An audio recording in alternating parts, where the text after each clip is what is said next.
You're tuned to Free Speech TV. I'm Gavin Dahl, and we're joined in the studio here by filmmaker Richard Chisholm and Tony Geraci, who is the Executive Director of Nutrition Services in Memphis at Shelby County Schools, talking about Cafeteria Man. Really excited to have you guys here for this exclusive interview. We're excited to be here. Thanks. So talk a little bit about your passion for kids in food deserts.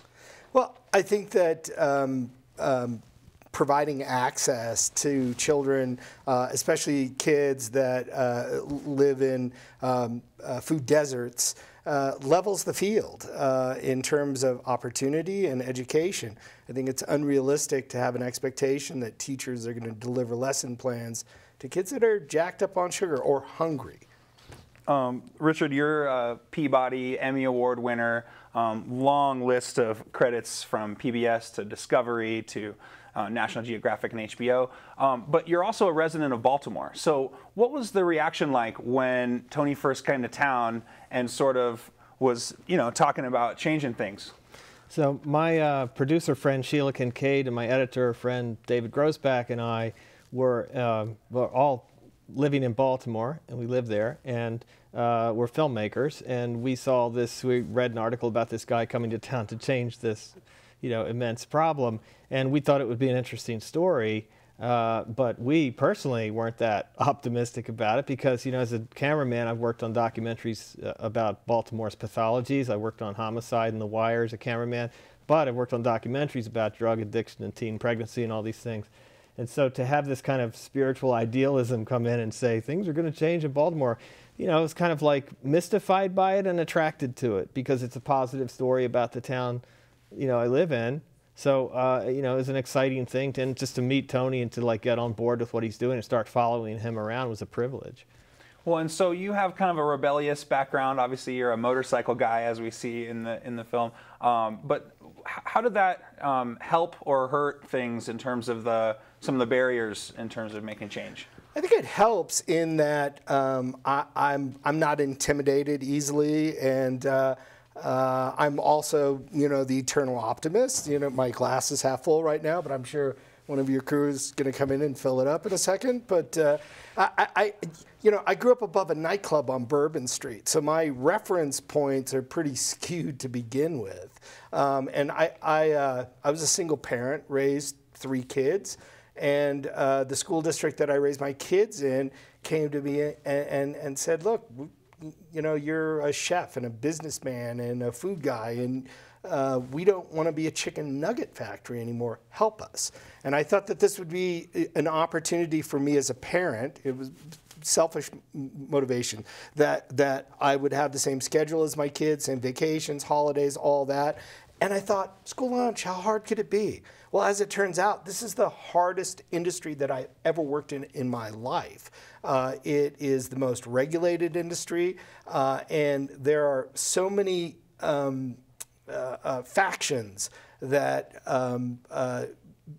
drive this the notion of child nutrition as a for-profit business for industry. And the status quo sort of, it benefits these powerful. My kids love chicken nuggets. What's wrong with that?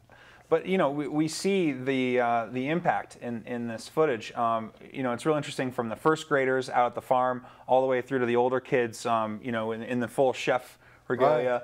Right. And it must have been, you know, interesting for you, too, to sort of see this in action and get all this, you know, footage of the young people reacting and taking action and sort of participating. But then also we see the parents and we see the school board and we see, you know, some of the kind of surrounding stakeholders. But so was that footage, you know, just an hour out of a long project? I mean, how long did you guys work on this together in Baltimore? I think we shot for about 1.5 years, and then we had about 6 months of editing, and then we went back a year or so later and did this little Memphis piece. But there's a huge shooting ratio, as with any other documentary, so there's lots and hours of footage that we culled from, and we were interested in. It's so many moving parts. The whole story is impossible to tell of the school, you know, school nutrition in the United States. It's too big. So we were looking for things that that Tony kind of navigated us through as a character that would touch on all these various moving parts. And the underlying, the thing that we cared about as filmmakers is telling the truth about what he was doing and what was happening. And the truth is in also the children's faces, the facial expressions. A very visual story to me that's in parallel with the rhetoric that's in words.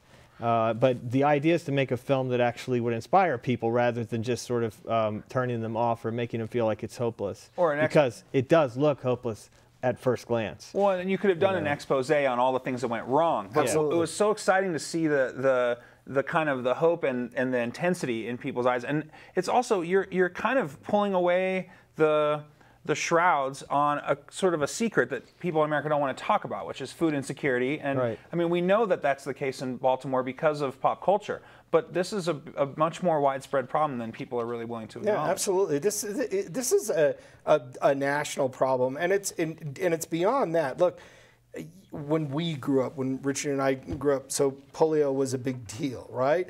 But we as a planet decided that we were going to pool our resources together and work to eradicate that disease, and by and large we have. Type 2 diabetes is a global pandemic right now, and the reality is we know what causes it. It's food. We know what cures it. It's food.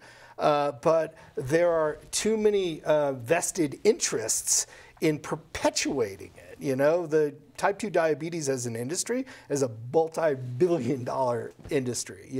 So there are a lot of people that want to manage it and not eradicate it. And we as a nation, 20 years from now, if we're not really serious about trying to change the face of that, this is not going to be the nation that it is today. Yeah, and I would add to that of all the vested interests against social change in our country, there are also wonderful positive interests. To make the film, we needed funding, and we got funding from a number of very generous individuals and small foundations, but also included the Robert Wood Johnson Foundation, who helped us fund this outreach that we're doing with the film.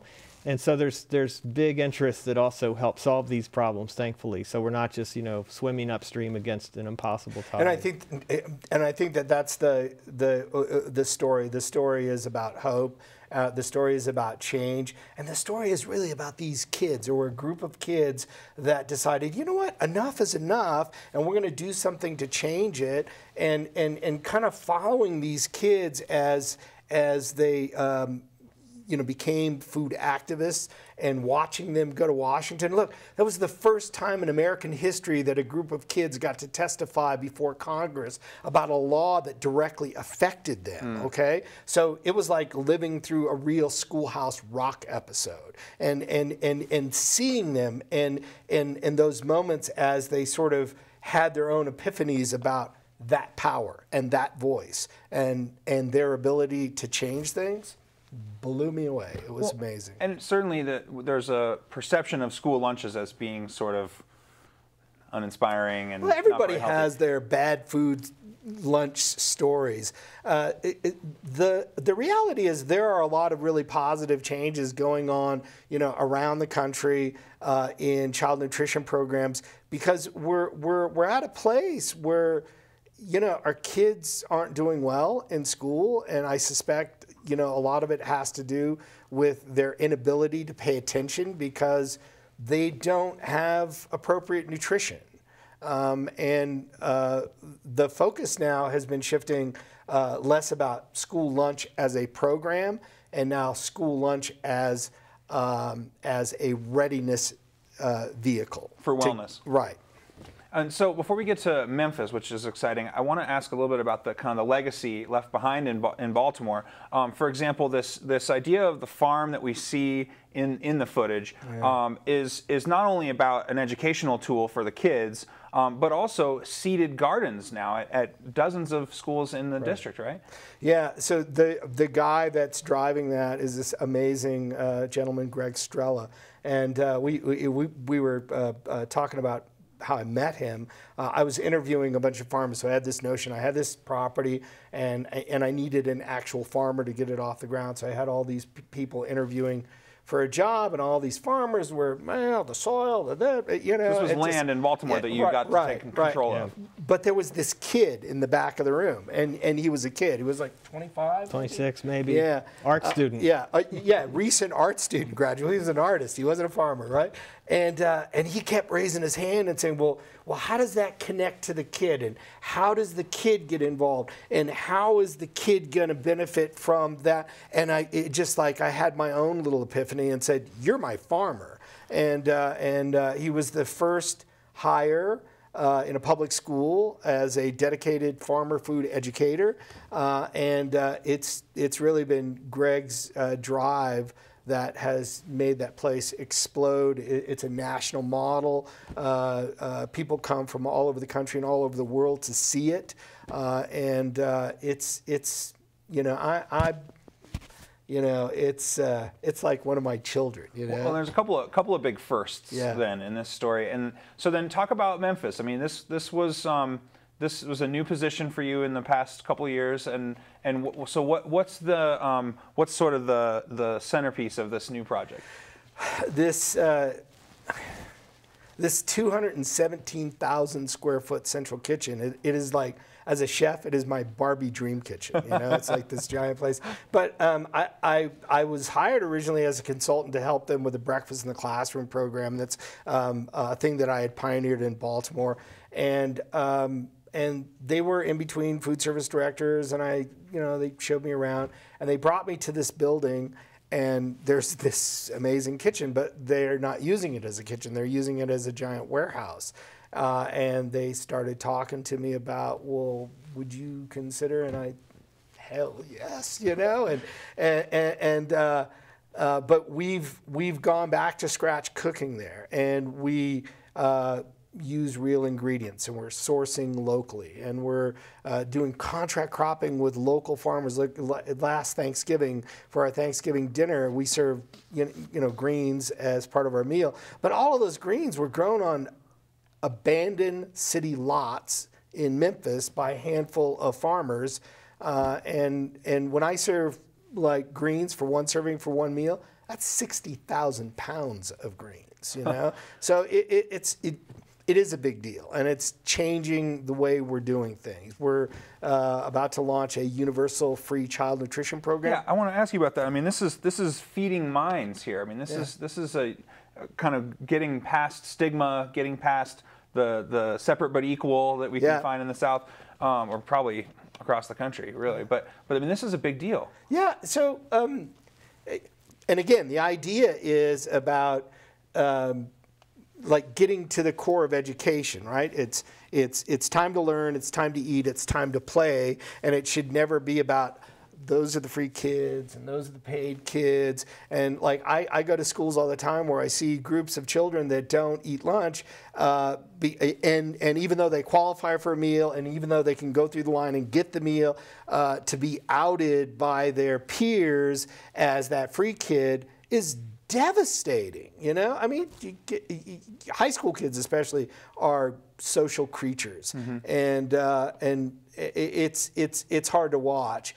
So we were able to use a program that the USDA formulated. I got an opportunity to work on the project of this notion called community eligibility, and the distilled version is, if your community has a certain rate of free and reduced, feed them all, because the costs of doing the administrative accounting to separate the kids is better served buying food to feed more kids. And I have to say, in the last 5 years, 6 years anyhow, the USDA has probably done more in positive change for child nutrition than has been in the last 50 years. So we're at a place in history right now where we've got strong support at the highest level, a willingness to change, a willingness to experiment, but